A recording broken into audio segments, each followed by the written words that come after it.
Bi février kalo kile kononton samba flani mugan ani kele aw minnu b'a filɛ sanga n'a ka wagati an ka bɔlɔlɔ kana la Mali kɔnɔna la fo ka taa se Mali kɔkanna ma an bɛ aw bɛɛ fo aw ka wagati o cogoya la aw tun sigilen bɛ k'aw ka kunnafoni min waati ma kɔnɔ ni ye o selen Mali kunnafoni.net ale jabarani kan aw bisimila.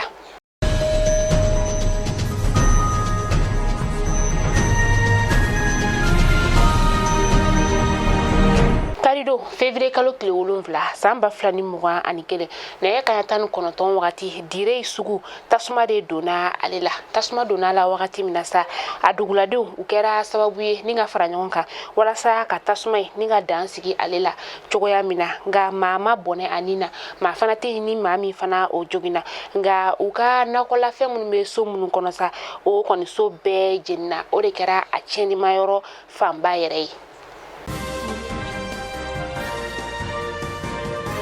O kari kelen na sa gawkaw ulu fana feno bolmafɛn min bɛ no ni ale bɛ maaw ta ni ka taga n'u ye dugutagaw la bingani wale tara ka bolmafɛn ni ka ale sɛgɛrɛ ma lakodɔnbali dɔ ulu fɛ a yirala ka fɔ a kɛra dugu min na sa ale ni gaw ni ɲɔgɔn cɛ kilomɛtiri 30 o de don a kɛra maa minnu ɲɛna olu y'a yira ka fɔ ko maa minnu tun bɛ bolmafɛn in kɔnɔ u ye u ka nafolo ni ka a min'u la an'u ka bolila telefɔni nka u kɔni ma maa faga wa maa fana ma jogi. Kunu février kalo kile 8 samba flani mugan ani kele an ka faba kɔnɔna la yan kɔni kalanso minnu bɛ yen nɔ olu si ma kalan kɛ ka sababuya kɛ a kalamɔgɔw olu y'a yira ka fɔ k'olu ka janvier kalo tɛmɛnen ko kɔni sara ma di olu ma.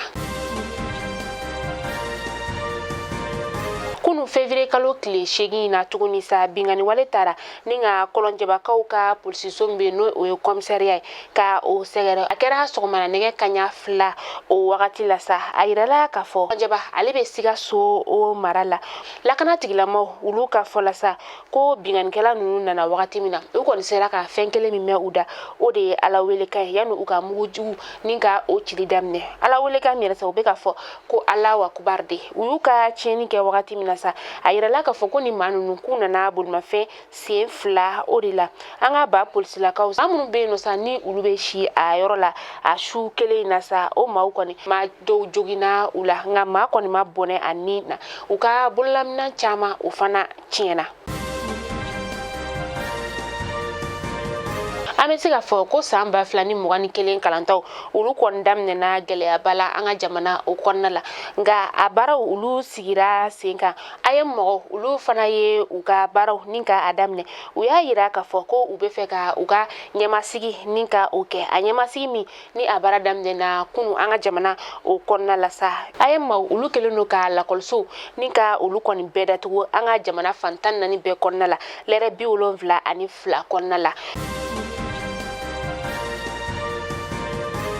Sibiri tɛmɛnen mouvement Boubacar Sidiki Sangare ni ale ka mouvement bɛ wele ko BSS ale kɔni ka mouvement kɛra sababu ye sa ni ka jibondo k'o di Lafiyabugu sugu maaw ma Lafiyabugu yɛrɛ ale bɛ an ka sigida o naaninan na an ka faba kɔnɔna la yan nɔ ni jibondo in dili a kɛra Lafiyabugu maaba caman olu ɲɛna u ye foli kɛ ni ka se nin cɛba in ka mouvement ma ni o ye Boubacar Sidiki Sangare Boubacar Sidiki Sangare yɛrɛ sa ale sigilen tɛ an ka jamana kɔnɔna la a bɛ an dafɛ jamana o de la ni o ye Côte d'Ivoire kaw ka jamana kɔnɔna a y'a yira ka fɔ ko kalo kalo a bɛ sefa wari miliyari 3 ni ka o de bɔ a sara la ka sigida naaninan wasadenw ni ka olu dɛmɛ walasa u bɛ se ka sigida naaninan ye ni ka a maaw dɛmɛ cogoya min na.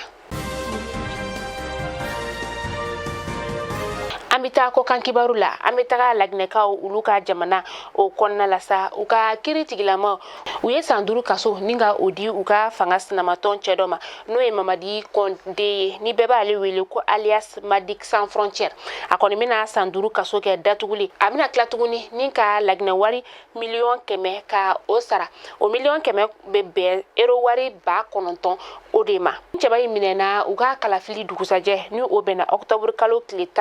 18 ma san 2020 a yirala ka fɔ ko a ye waleya dɔw kɛ waleya min ni anu ka jamana sariya olu tɛ taa ni ɲɔgɔn ye o waleya dɔ de k'a bɛ bataki ni ka o sɛbɛn ani ja fo ka taa se maaw ja dɛsɛni o masa k'o bila bololɔkanaw olu ma ka tila kɛ sababu ye tuguni ni ka fɛn dɔw ka olu don ɲɔgɔn na min n'u ka jamana sariya a tɛ taa ni ɲɔgɔn ye.